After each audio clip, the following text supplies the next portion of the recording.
తెలుగు కథలు యూట్యూబ్ ఛానల్కి స్వాగతం సుస్వాగతం. శ్రోతలకు నమస్కారం. ఈరోజు చదవబోయే కథ వెలుగు వైపు అడుగులు. రచన కెవి లక్ష్మణరావు. ఈ కథ కథా మంజరి వారు నిర్వహించిన 2025 కథల పోటీలో ప్రోత్సాహ బహుమతి పొందిన కథ. ఇక విందామా. హైదరాబాదులో బంధువుల ఇంట్లో శుభకార్యానికి అనుకోకుండా బయలుదేరవలసి వచ్చింది. అన్నయ్య క్యాంప్లో ఉండడం, నాన్నకు ఆరోగ్యం బాగా లేకపోవడంతో కార్యక్రమానికి నేను హాజరు కాక తప్పలేదు. అక్కడకు లలిత అంటూనే ఉంది, ట్రైన్ రిజర్వేషన్ దొరుకుతుందేమో ట్రై చేయండి అని. అప్పటికప్పుడంటే తత్కాల్ కూడా దొరకవు, బస్సు అయితే బెటర్ అన్నాను. ప్రైవేట్ ట్రావెల్స్ ఆఫీస్కు వెళ్ళాను. మా ఆఫీసులో నాకు 2 రోజులు సెలవు ఈజీగా దొరికింది. కానీ బస్సులో సీటు మాత్రం కష్టమైంది. అంకుల్, మీరు సీనియర్ సిటిజనే కదా, 60 ఏళ్ళు దాటాయి కదా? ల్యాప్టాప్లోంచి తలెత్తకుండానే అడిగాడు ట్రావెల్స్ వాడు. అవును అన్నాను. లేడీస్ పక్కన ఒక సీటు మాత్రం ఉంది, వద్దంటే ఆ సీటు లేదు అన్నాడు. సరే ఇవ్వు అన్నాను. సాయంత్రం బస్సు ఎక్కాను. లగేజ్ బ్యాగ్ పైన ర్యాక్లో పెట్టాను. శాస్త్రీ బామ్ను జేబులో పెట్టుకున్నాను. వాటర్ బాటిల్ నా సీటు ముందుకు సీట్లో తగిలించాను. బస్సు తాటిపాక నుండి బయలుదేరింది. సీటులో వెనక్కి వాలాను. 5 కిలోమీటర్లు బాగానే వెళ్ళింది. రాజోలు రావడంతో బస్సు ఆగింది. ఎక్కేవాళ్ళు ఉన్నారేమో అనుకున్నాను. 4-5 గబగబా ఎక్కారు. సార్, మీకు అభ్యంతరం లేకపోతే విండో సీట్ ఇస్తారా? ఒక అమ్మాయి నా ఎదురుగా నిల్చొని అడగడంతో నా పక్కన లేడీస్ కదా అని గుర్తుకొచ్చింది. ఆ అమ్మాయి కేసి తెరపారా చూశాను. గ్రీన్ కలర్ పంజాబీ డ్రెస్లో, చేతిలో స్మార్ట్ ఫోను, చెవుల్లో ఇయర్ ఫోన్స్తో సన్నగా ఉంది. వయసు ఓ 22-23 ఉంటాయేమో. సార్, నాకు వామిటింగ్ టెన్షను అమ్మాయి అనడంతో టక్కున లేచి కూర్చో తల్లి అన్నాను. థ్యాంక్స్ సార్ అంటూ తన బ్యాగ్ పైన పొడుగు బల్ల మీద పెట్టింది. విండో సీట్లో దర్జాగా కూర్చుంది.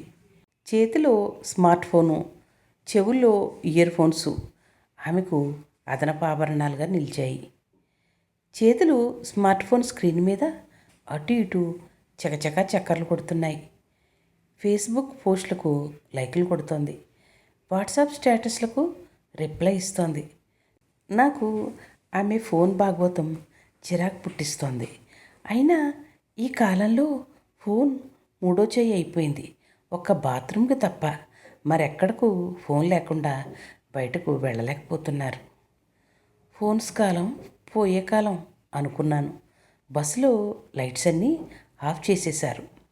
ఇక ఎక్కడ ఎక్కేవాళ్ళు లేరనుకుంటా. అందరూ నిద్రలోకి జారుకుంటున్నారు. నాకు కూడా నిద్రపోవాలనిపించింది. బస్సులో టీవీ మాత్రం వాగుతూ దానిపైన చేసుకుపోతోంది. అమ్మాయి ఫోన్లో గట్టిగా మాట్లాడుతోంది. నాకు చాలా నిద్రకి డిస్టర్బెన్స్గా అనిపించింది. అందరికీ వాటర్ బాటిల్స్ ఇస్తూ ఒక కుర్రాడు వచ్చాడు. అందరూ నిద్రపోతున్నారుగా, ఇక నీ సినిమా అవసరమా అన్నాను ఆ కుర్రాడితో. మా డ్రైవర్కు నిద్ర రాకుండా సార్ నవ్వుతూ అన్నాడు. మీకు మాత్రమే వినపడేలా పాటలు పెట్టుకోండి, అంతేకాని మా నిద్ర చెడగొట్టకండి అని నేను సీరియస్గా అనేసరికి టీవీ ఆఫ్ అయిపోయింది. నా పక్కనున్న అమ్మాయి మాత్రం నోటికి తాళం వేయకుండా లోడలోడ మాట్లాడేస్తోంది. ఫోన్లో అవతల ఉన్న వాళ్లకు వినపడేలా మాట్లాడితే చాలమ్మా అన్నాను కాస్త వ్యంగ్యంగా. నేను సీరియస్గా అనేసరికి నన్ను చిరునవ్వుతో చూసింది. స్వరం స్థాయి తగ్గించి ఫోన్లో చాలా నెమ్మదిగా మాట్లాడసాగింది. ఒకప్పుడు నిద్ర పట్టేందుకు పడుకునే ముందు పెద్దలు పుస్తకం చదివేవారు. కానీ ఈ కాలం పిల్లలు ఇప్పుడు నిద్రను కూడా మర్చిపోయి మరీ ఫోన్కి అతుక్కుపోతున్నారు. రోజులు ఎప్పటికి మారుతాయో మనసులో అనుకుంటూనే నెమ్మదిగా నిద్రలోకి జారిపోయాను. ఎంతసేపు పడుకున్నానో తెలియదు, కానీ బాగా నిద్ర పట్టేసింది అనిపించింది.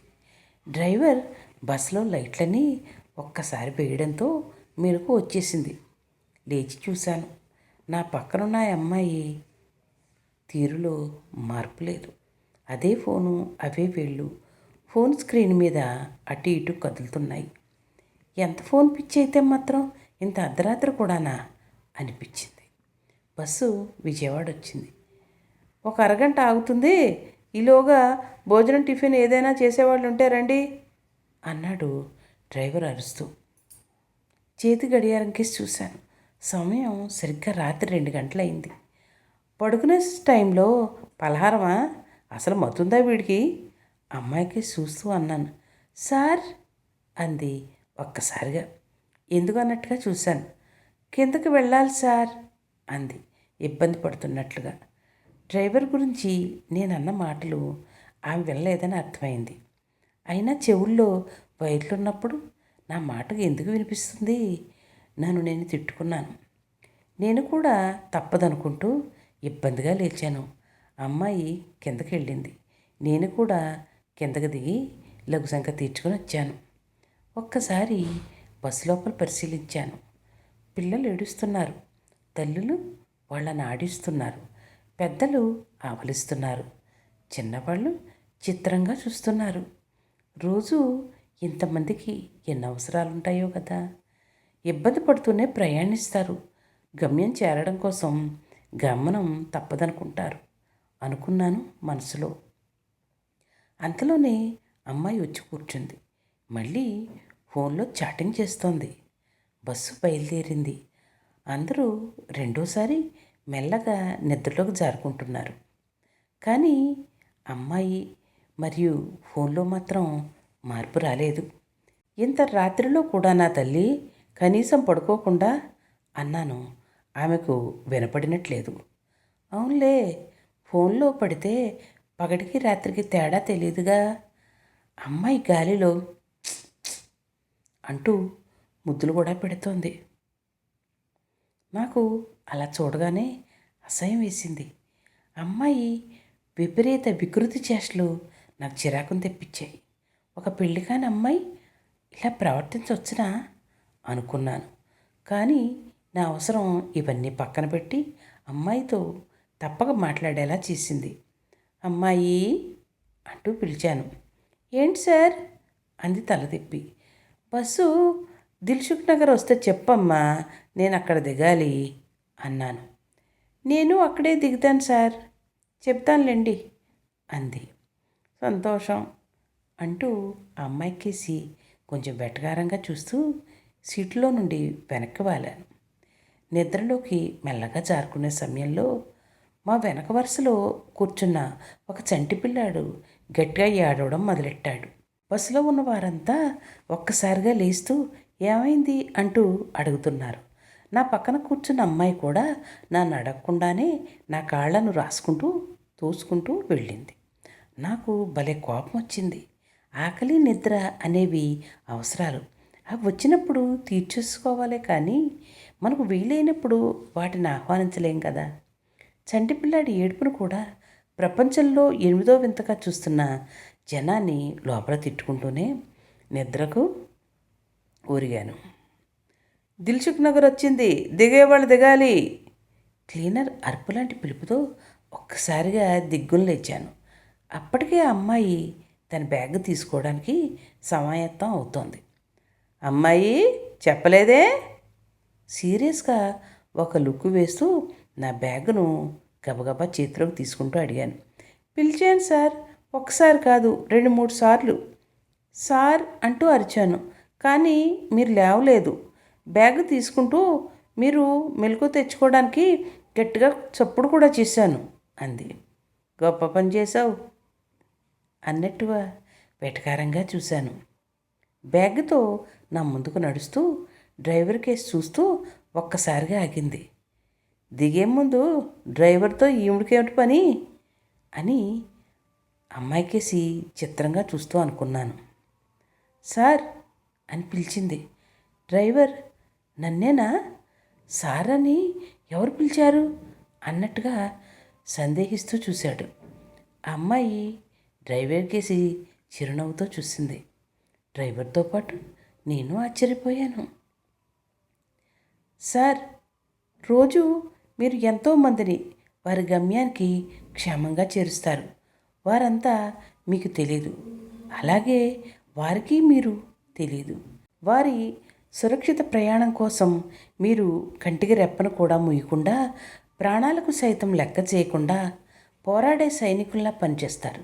రేపు ఉదయానికల్లా వెలుగొచ్చే సమయానికి నీ ఇంటి ముందు ఉంటానని ధీమాగా బంధువులతో ఫోన్లో చెప్తాం. కానీ ఆ చేర్చే బాధ్యతను మీరు నెత్తి మీద వేసుకుంటారు. ప్రయాణికులు మిమ్మల్ని పట్టించుకోరు, కనీసం పలకరించరు. అయినా బాధ్యతగా అందరినీ క్షేమంగా చేరుస్తారు. Thank you so much sir అంటూ చేతులెత్తి నమస్కరించింది. డ్రైవర్ ఆమె సంస్కారానికి ఆశ్చర్యపోయాడు. అమ్మా, ఏ డ్రైవర్, సరిగా నడుపు, స్పీడ్ పెంచు, స్లో స్లో అంటూ ఏకవచనంతో అమర్యాదగా అగౌరవంగా మాట్లాడేవారేనమ్మా. అంతా మమ్మల్ని సాటి మనిషిగా చూడరు. మొదటిసారి మర్యాదగా పిలిచిన వ్యక్తిని, డ్రైవర్గా నన్ను గుర్తించి నాకు గౌరవం ఇచ్చిన వ్యక్తిని నీదేనమ్మా, నిన్నే చూస్తున్నాను అంటూ తడిబారిన కళ్ళను తుడుచుకుంటూ అన్నాడు. ఆమె చెప్పేదాకా డ్రైవర్ సేవలను నేను గుర్తించలేకపోయాను. నేనే డ్రైవర్కు చేతులెత్తి దండం పెట్టాలనుకున్నాను. అంతలోనే ఆ డ్రైవర్ అమ్మాయితో, అమ్మా, కొన్ని గంటల క్రితం ముందు సీటు దెబ్బ తగలడంతో నుదుటి నుండి రక్తం కారుతూ ఏడుస్తున్న బాబును సకాలంలో స్పందించి ప్రమాదం నుంచి కట్టుగట్టి రక్షించారు. భయం లేదన్నారు. అమ్మ, మీరు అంటూ ఆగాడు. అప్పుడు అమ్మాయి చిన్నగా నవ్వుతూ, నేను కాకినాడ రంగరాయ మెడికల్ కాలేజీలో ఎండి జనరల్ మెడిసిన్గా చేస్తున్నాను. డాక్టర్గా చూశాను, అంతే తప్ప అంతకంటే నేను చేసింది ఏం లేదండి. ఇది గొప్ప విషయం ఏమీ కాదు అంది సింపుల్గా. దానికి బదులుగా డ్రైవర్ నవ్వుతూ, డాక్టర్లు కూడా బస్సులో ఉన్నప్పుడే ప్రయాణికులు క్షేమంగా గమ్యం చేరుకుంటారమ్మా, నేనే మీకు థ్యాంక్స్ చెప్పాలి అంటూ డ్రైవర్ తిరిగి చేతులెత్తి అమ్మాయికి ప్రతి నమస్కారం చేశాడు. నిద్రమత్తులో ఏం జరిగిందో గమనించలేదు. తోటి ప్రయాణికుల కష్టాన్ని పట్టించుకొని నా ప్రవర్తన గురించి ఆలోచిస్తే నాకే సిగ్గనిపించింది. ఆ అమ్మాయి నా దృష్టిలో అందనంత ఎత్తుకు ఒక్కసారిగా ఎదిగిపోయినట్లు అనిపించింది. అమ్మాయికి చదువుతో పాటు ఎవరికీ లేని సంస్కారం ఉంది. అమ్మాయి తీరును బట్టి తక్కువ అంచనా వేయడంలో పొరపడ్డాను. ఆలస్యం చేయకుండా గబగబా ఆ అమ్మాయి వెనకనే దిగుతూ, అమ్మా అంటూ ఎంతో ఆప్యాయంగా పిలిచాను.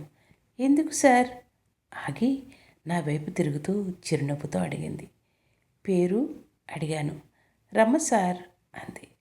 రమ్యమైన పేరు అన్నాను. నిజం చెప్పాలంటే ఒక్క నిమిషం కూడా గ్యాప్ లేకుండా ఫోన్ పట్టుకుని వేలాడిన నిన్ను చిన్నచూపు చూశాను. తక్కువ అంచనా వేశాను. కానీ డ్రైవర్తో నీ మాటల తీరుతో నీ మీద ఉన్న అభిప్రాయం తప్పని గ్రహించాను అన్నాను బాధగా. రమ్మ నవ్వుతూ, సార్, నిన్న అమ్మ పుట్టినరోజు, రాజోల్లో ఫ్రెండ్ పెళ్ళి హడావుల్లో పడి అమ్మకు విషెస్ చేయలేదు. తీరిక దొరకడంతో ఫోన్లో చెప్పాను. అమ్మ ప్రేమకు అవని సహనానికి అద్దేముంది సార్. అమ్మ ఫోన్ ఆఫ్ చేయలేదు. ఇక నా అన్న కొడుకు, నా ముద్దుల మేనల్లుడు, 3 ఏళ్లకే వచ్చిరాని మాటలతో ముద్దుగా అత్త అంటుంటే ముద్దులు ఇవ్వకుండా ఉండలేకపోయాను సార్ అంది వినయంగా నాకేసి చూస్తూ. నా అజ్ఞానానికి నన్ను నేను మనసులో తిట్టుకున్నాను. నీ సంస్కారానికి చేతులెత్తి నమస్కరించాలి, కానీ వయసు అడ్డొస్తోంది. గాడ్ బ్లెస్ యూ తల్లి అన్నాను ఆశీర్వదిస్తూ. థ్యాంక్స్ సార్ అంటూ ముందుకు కదిలింది రమ్మ. నేను చేసిన ఒకరోజు ప్రయాణం నా జీవిత ప్రయాణంలో ఒక మరచిపోలేని జ్ఞాపకంగా మిగిలిపోయిందనుకున్నాను. ఈరోజు సూర్యోదయం కంటే ముందే నాకు జ్ఞానోదయం అయింది. పైకి కనిపించే ప్రవర్తన బట్టి ఎదుటివారిని తక్కువ అంచనా వేయరాదని తెలుసుకున్నాను. నా చుట్టూ వెలుగు రేఖలు విచ్చుకోగా నా పయనం మొట్టమొదటిసారిగా వెలుగు వైపు అని అర్థమైంది. కథ సమాప్తం. ఈ కథ మీకు నచ్చినట్లయితే మరిన్ని కథల కోసం మా తెలుగు కథలు యూట్యూబ్ ఛానల్ని లైక్ చేయండి, కామెంట్ చేయండి, షేర్ చేయండి, సబ్స్క్రైబ్ చేయండి. ఉంటానండి.